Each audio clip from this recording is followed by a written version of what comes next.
Assalamualaikum warahmatullahi wabarakatuh. Saya Doriska Pinolingga, Prodi PIAUD Lokal 3A Semester 3. Ingin menjelaskan tentang konsep klasikal untuk anak usia dini, pelaksanaan layanan klasikal untuk anak usia dini. Bimbingan klasikal merupakan layanan yang berfungsi pencegahan, pemahaman, pemeliharaan, dan pengembangan sebagai upaya yang secara spesifik diarahkan pada proses yang proaktif tanpa mengenal perbedaan gender, ras, atau agama, mulai taman kanak-kanak sampai tingkat kelas 12.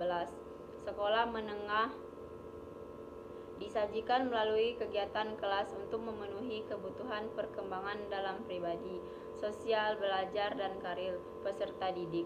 Kegiatan layanan bimbingan klasikal bertujuan untuk memberi bantuan kepada seluruh peserta didik atau klien melalui kegiatan penyiapan pengalaman terstruktur agar klien memiliki kesadaran pemahaman tentang diri dan lingkungannya, pendidikan, pekerjaan sosial, budaya, dan agama.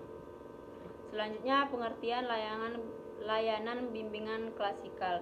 Bimbingan klasikal dapat diartikan sebagai suatu layanan bimbingan yang diberikan secara klasikal dalam arti jumlah siswa sejumlah satuan kelas, atau sebagai suatu layanan bimbingan yang diberikan oleh guru bimbingan dan konselor kepada sejumlah satu kelas siswa atau konseli di kelas program bimbingan klasikal, tersusun dalam kurikulum bimbingan Guidance Kurikulum.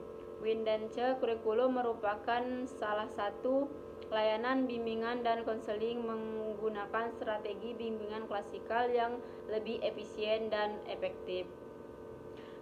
Bimbingan kelas atau klasikal adalah program yang dirancang menuntut konselor untuk melakukan kontak langsung dengan para peserta didik kelas secara terjadwal. Konselor memberikan pelayanan bimbingan kepada para peserta didik. Selanjutnya ada media layanan bimbingan klasikal. Yang pertama, media cetak adalah sejumlah media yang disiapkan dalam kertas yang dapat berfungsi untuk keperluan pembelajaran dan penyampaian informasi. Dan yang kedua, media non cetak adalah sejumlah media yang disiapkan tidak pada kertas yang berfungsi untuk keperluan pembelajaran dan penyampaian informasi.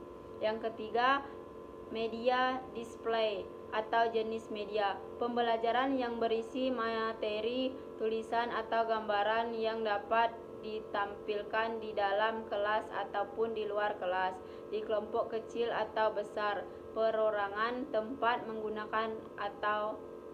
menggunakan alat proyeksi. Selanjutnya, tujuan layanan bimbingan klasikal. Rumusan tentang tujuan dan manfaat bimbingan klasikal dalam kajian literatur belum ditemukan.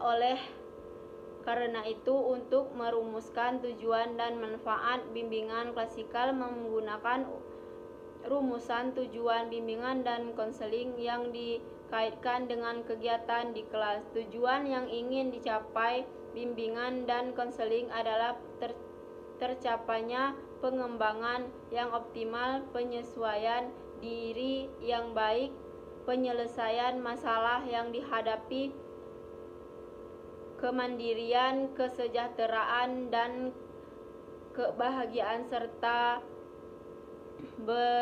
pemahaman dalam kehidupannya. Dan ada fungsi bimbingan klasikal. Layanan bimbingan klasikal mempunyai berbagai fungsi, antara lain sebagai berikut. Dapat terjadinya interaksi sehingga saling mengenal antara guru bimbingan dan konseling atau konselor dengan peserta didik atau konseli. Dapat terjalinnya hubungan emosional antara guru bimbingan dan konseling dengan peserta didik. Dapat terciptanya keteladanan dari guru bimbingan dan konseling bagi peserta didik yang dapat berpengaruh terhadap perubahan sikap dan perilaku lebih baik pada peserta didik. dapat sebagai wadah atau adanya media terjadinya komunikasi langsung antara guru bimbingan konseling dengan peserta didik, khusus bagi peserta didik.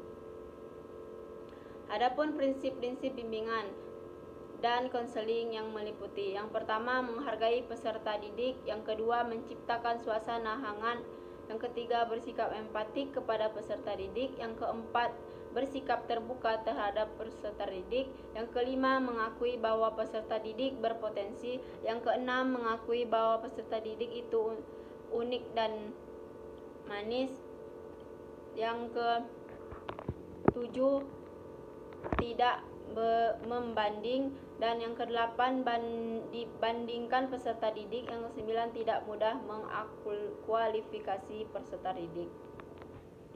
Sekian, terima kasih presentasi dari saya. Wassalamualaikum warahmatullahi wabarakatuh.